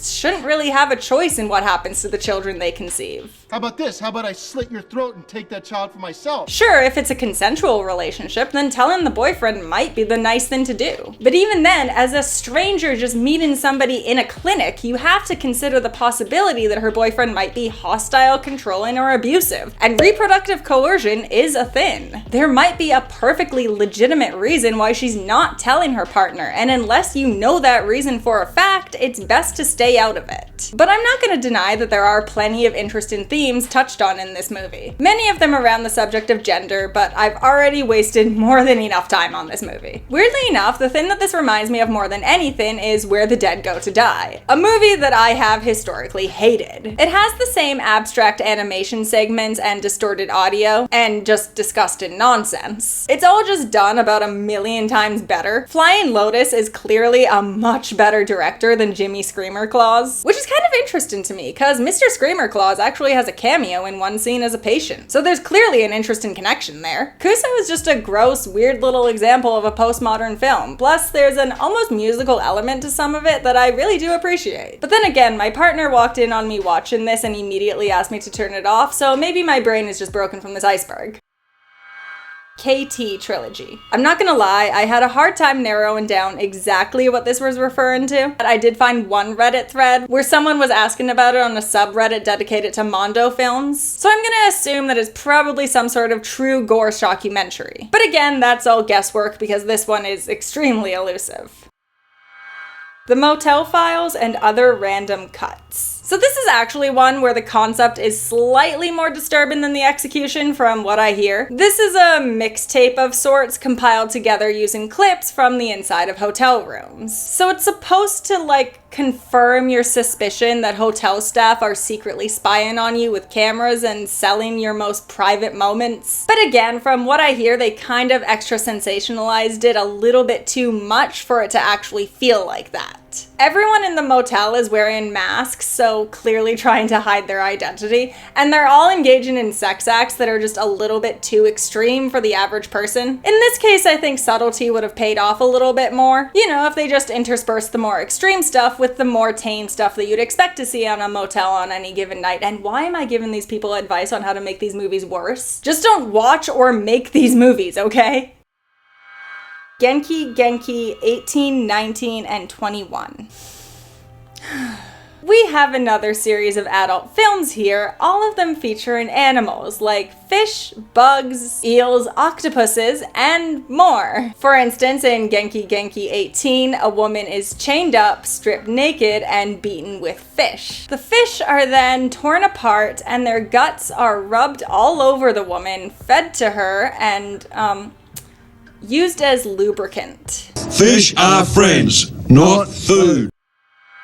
Sadie Scream Volume 1 to 5. We have a pseudo-snuff film mixed with an adult film here, guys. So a journalist is offered the opportunity to interview a garbage collector who disposes of bodies for the Yakuza. And she's somehow convinced to conduct the interview alone in a bikini. And of course, he kidnaps and tortures her. I hate it. The sequels are more or less the same thing, just without the journalist setup. For instance, the fifth one starts out with the torture and then reveals in retrospect that the victim was chosen because she rejected our killer.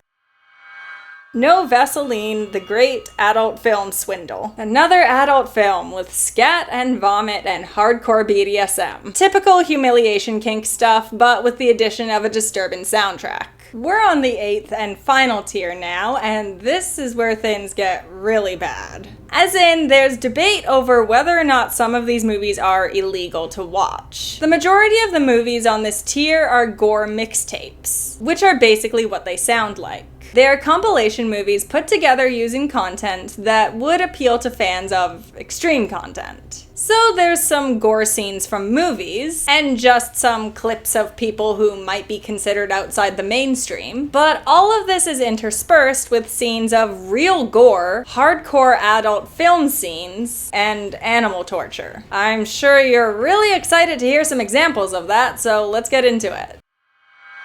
Emoções Sexuais de Cavalo. For those of you who don't speak Portuguese, this title can be translated to the sexual emotions of a donkey, or the sexual emotions of a horse, depending on who you ask, but the distinction doesn't really matter because this adult film has both. It follows an HIV-positive escaped inmate who celebrates his newfound freedom by people and hunting down his father through brothels. Why? Also, casual reminder that most people who are HIV positive are just people trying to lead a normal life, and that with modern medicine and treatment, such a thing is actually possible. If you or someone you love is HIV positive, I see you, you are valid, and you are worthy of love.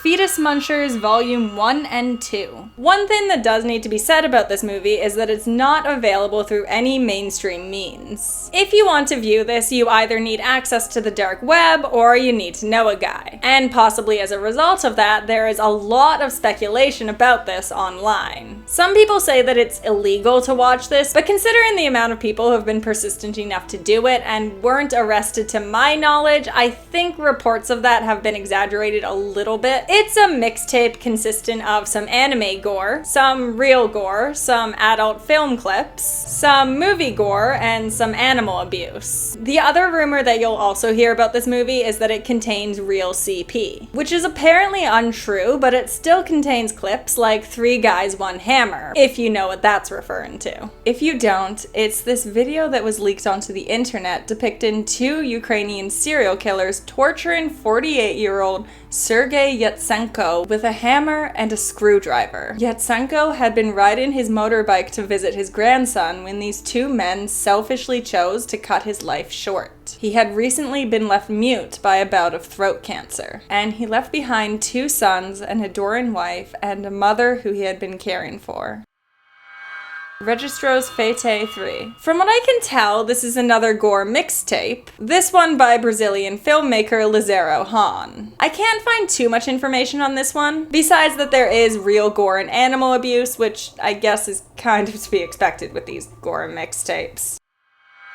FUBAR. For those of you who don't know, FUBAR is an acronym for Fouled Up Beyond Recognition. So naturally it's been used as the title for multiple horror and even comedy movies. Most of which I doubt are the one they're referring to. Yeah, in this case they're referring to a gore mixtape. That being said, I couldn't find any details about what's on the mixtape, and I do refuse to watch it, so sorry.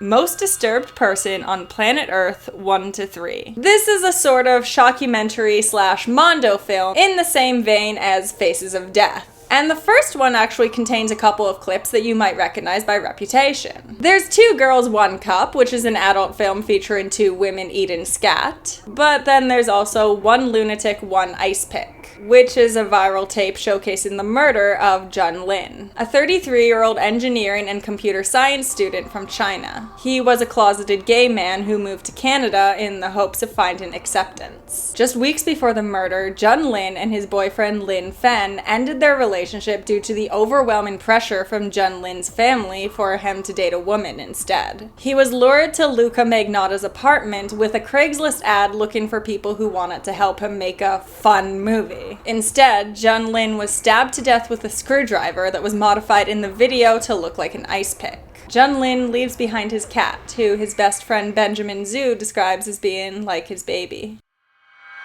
Snuff R73. This is another gore mixtape that has garnered a lot of speculation over time. And because of that, it's sort of difficult to tell what's true and what isn't. Some people claim to have viewed it, but that being said, it's rumored that the version that they've seen is not the full version, and that there's a full extended version on the dark web full of illegal content. Another rumor that I've heard raised around this movie is that the director may or may not have been friends or maybe even in a relationship with Luca Magnotta, and may have even been involved in filming his animal torture videos, but again, that's all unconfirmed. There's also this rumor that the mixtape contains CP, which honestly, I would like to stop hearing about mixtapes if they actually don't. I don't know, it just seems to create this environment where someone feels the need to come out and say, "Don't worry, it's not CP, it's just babies getting shot." Which, yeah, that's not much better. There's also a lot of war footage and, of course, 1 Lunatic, 1 Ice Pick,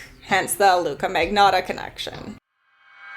Ogrish Collection. From what I can tell, this is a collection of clips that were uploaded to the shock site Ogrish, which at one point specialized in uncensored videos of war, accidents, and executions. I would not recommend looking these movies up, by the way. The DVD cover for the first one contains a pretty graphic image of someone who's recently received a shotgun injury to the face.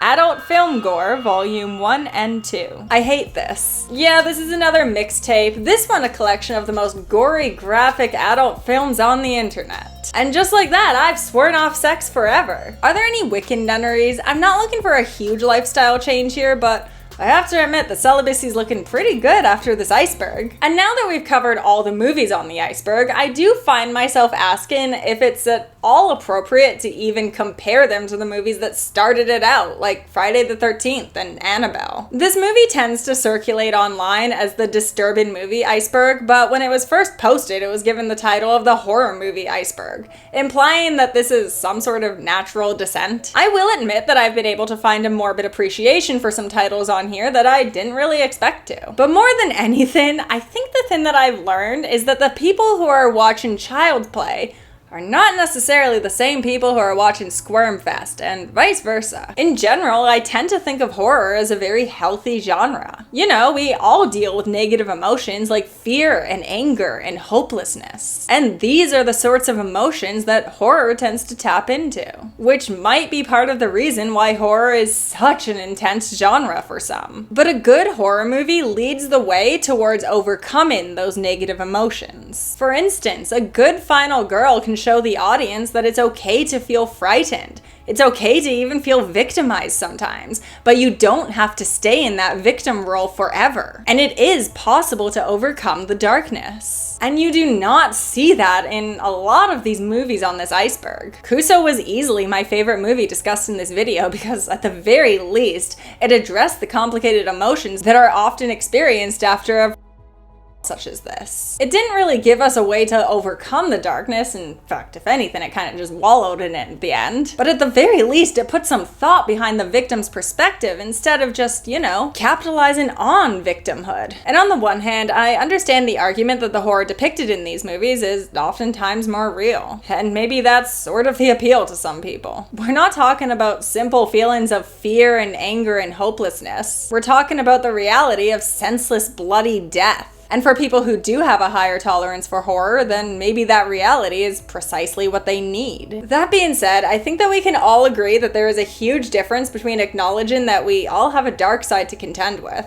and profiting off of real abuse and murder. And as a writer who hopes to continue working in the realms of the dark and the macabre, it honestly does offend me to see these two types of content at all compared. They're not the same. Period. Otherwise, I have a lot of exciting ideas coming. I may even have another iceberg in my sights. So make sure that you subscribe and click that little bell thingy so that you don't miss anything. Thank you so much for watching, my friends, and I will see you next time. If you were to go down to the description box, you would find the Amazon link to my book, Poor Pretty Creature, available wherever you can find ebooks. And well, I'm still here. Although it is completely unnecessary to donate, I do understand that a lot of people are struggling financially right now. I did just want to mention that I have a Patreon which will be linked below, as well as give thanks to the people who already support me there. Andre K, Scott Falks, Thrill House, and Wilson L. Ricks III. Donations can be as little as $1 a month, but as I said, absolutely no pressure whatsoever. Your support means the world to me, but so does the support of every single person who gives a like or a comment or even just a view. I can't wait to see you all next time.